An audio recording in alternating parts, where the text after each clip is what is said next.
Good day. This will be the podcast for Core Values by Michael Chamberlain. Core values. Core values are the traits that set the path for one's life. They are the factors that one uses to make decisions. They are more than influence. They actually guide life.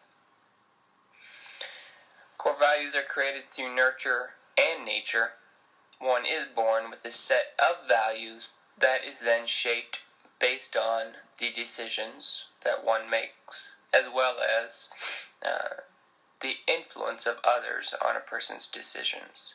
Those two are often aligned, the decisions and the people that one surrounds themselves by. They both are large factors in shaping my values as they are today. Which begs the questions, which are my values today? My core values, 5 of them, are all intertwined.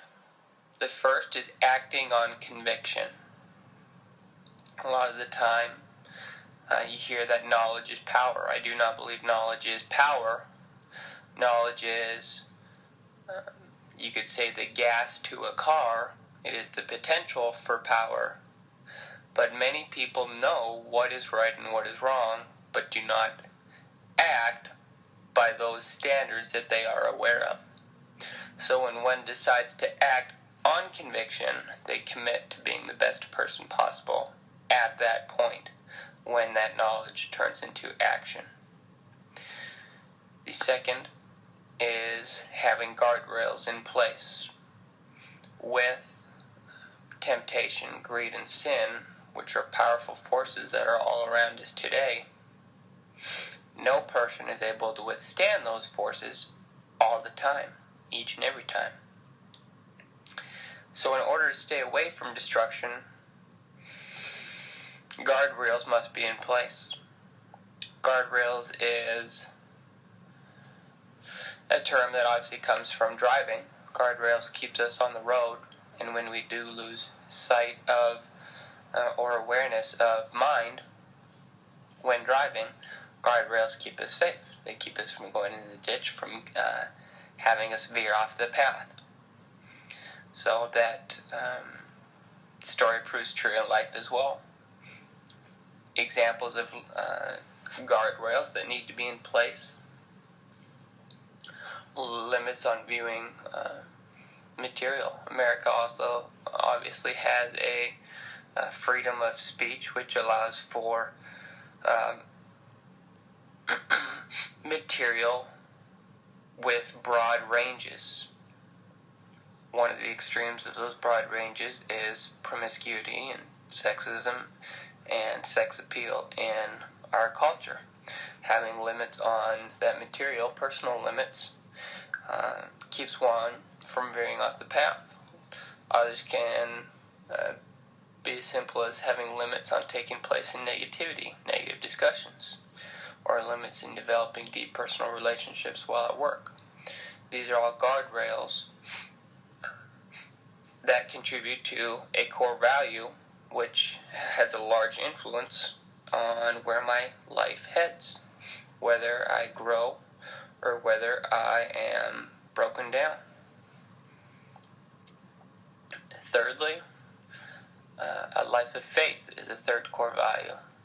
Living for a higher purpose is important to making the right decisions. If I'm not making decisions based just for me, how it affects me, well then there's a greater purpose, there's a divine purpose, there's a purpose that is impacting others, impacting those who I've been put in a position to serve. Utilize servant leadership. Is not self-centered. That absence of self-centeredness comes from a core value of faith. Fourth, directly in line with that faith and that call of stewardship from a higher purpose, from a Christian point of view, is love. Loving others. That comes in many different forms, but the greatest of these commandments is love. fifth, being in looking at it from a work position, is developing a strong work ethic. People can be at their position and not have guardrails in place and not be putting forward their best foot, and that really does have a negative effect on those in the workplace. So those would be my 5 core values: acting on conviction, having guardrails in place, faith, love, and work ethic. Institutional core values are different in that they're a collective set of core values rather than an individual set. So although an individual might bring their core values to the table in developing core values for, say, a school, they might not directly align. What I believe should be a part of institutional core values is, as it pertains to a school, is 1, betterment of students. Every student should be progressing, which is in line with the second core value, which is progress on a collective level. That is typically monitored by student progress, but teachers should be progressing in their pedagogy. Technology should be progressing in its implementation, and students should be increasing in their college and career readiness. Third value would be a student-centered approach. 4th is that school needs to be transparent in its progress. And then a 5th is that it needs to be results-oriented. Barack Obama is currently the 44th President of the United States and the first African American to hold that position. Some of Barack Obama's values, core values, and similarities do align with mine. Having an open-minded philosophy of human nature is something that we both have. By being born and growing up in Hawaii, and being in a mix of different cultures that embrace one another, a certain open-mindedness is grown, a philosophy where you want to better all people, regardless of race or ethnicity or cultural upbringing. I was born in Canada and grown up in a very Native American population where there was differences, but differences were embraced. And much instead of a melting pot philosophy, I think Barack Obama and myself have much more of a embrace differences and appreciate those differences rather than trying to be one. Secondly, a betterment of the middle class. I enjoy working with the population that I work with because there's a large need there. And when that need is fulfilled, more than just the individual is better. Barack Obama has much more of a broad scope in that he's serving the entire country. By serving the middle class, when the middle class benefits and is wider, when the middle class population is more, all levels of people are benefited. The upper class, the middle class, and the lower class. The lower class in that there's a less of a lower class because more of that lower class is moving up to the middle class status. Lastly, being a man of faith. Barack Obama throughout the election was adamant about his faith and the impact that it would have, and that we are one nation under God. So acting on those core values and including that faith as part of his ingrained self is important to his success as president and my success as a teacher and leader.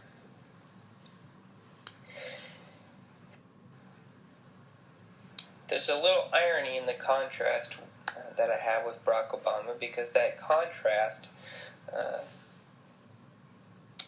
is also seen in the similarities. It has to do with the middle class. I think when you take from the upper class, or when you decide to tax the upper class at a higher rate, there is it takes away from the amount of work ethic, the amount of priority that is placed on bettering oneself when you have more taken away from you. So, by prioritizing different tax brackets and even a wider gap in tax brackets between the rich and the poor, I think there's negative steps being taken for the middle class. I think there's different ways of dispersing the amount of income in the country, and that it can come from the economic side, the business side, rather than the individual side or the income bracket side. Now, I know that's a huge argument, and there's a huge discussion behind that, but that would be the general picture of where there are differences between Barack Obama's philosophies and mine. A second figure that I'm going to draw similarities with is Nelson Mandela. Nelson Mandela, leader in South Africa, former leader in South Africa, and a well-recognized figure for dismantling the policies of apartheid.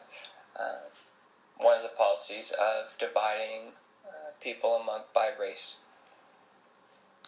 Having a sense of fairness is this one similarity between Nelson Mandela and myself.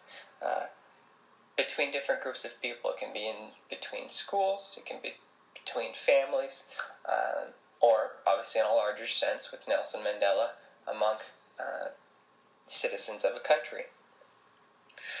Secondly, having a sense of doing. This is a gift, and it's a gift and a curse in that you find yourself doing, and you try to set these boundaries of having work-life balance, but sometimes you find yourself just doing. And Nelson Mandela expressed that often. And even after retiring, he tried to go into solitude. And moving away from this sense of solitude, he found himself back in work and back advocating for others. And it was a gift and a blessing. I think he would have said it as. I know that's how I feel. It's a gift in that you find yourself accomplishing more and taking on more responsibility. I really do think he would have described it as a curse and a blessing, in that although you're accomplishing more, you are committing yourself more to other things and finding some stress in your life from that. So he expressed that. I found that to be a little humorous, in that that mindset was present in him, because I always see that and try to analyze that in myself. Lastly, living a life of faith. He's pronounced Christian from very early on in his childhood, and that definitely shaped his views and efforts. In contrast, one of the obvious factors is the environment he was raised in, an environment of severe hostility, and an environment where for over 2 decades, well over 2 decades, he spent his time in prison. And although I'm sure there's some positive to come out of that as far as the way he was able to analyze and see life from a different perspective, that's something that really separates us in a large way. The third figure that I'm going to use in the podcast is General Colin Powell. Mr. Powell described what I phrase as the sweet spot. The sweet spot comes from Max Lucado, and it's a very short description. The sweet spot is where one has had experiences that they really enjoyed, and those same experiences were experiences where that person excelled in a great way. So when you have those two things coming together, that's described as the sweet spot. And the reason it's important to identify the sweet spot is because that's where one can find meaning in the work that they put forth. So identifying that and labeling that and then being able to excel because he found the sweet spot was very important to him. I think I've also found that in working with other students. Secondly, having a love for others, wanting to better others, and more specifically, disadvantaged students. Mr. Powell set up an organization to reach out for disadvantaged students in the Northeast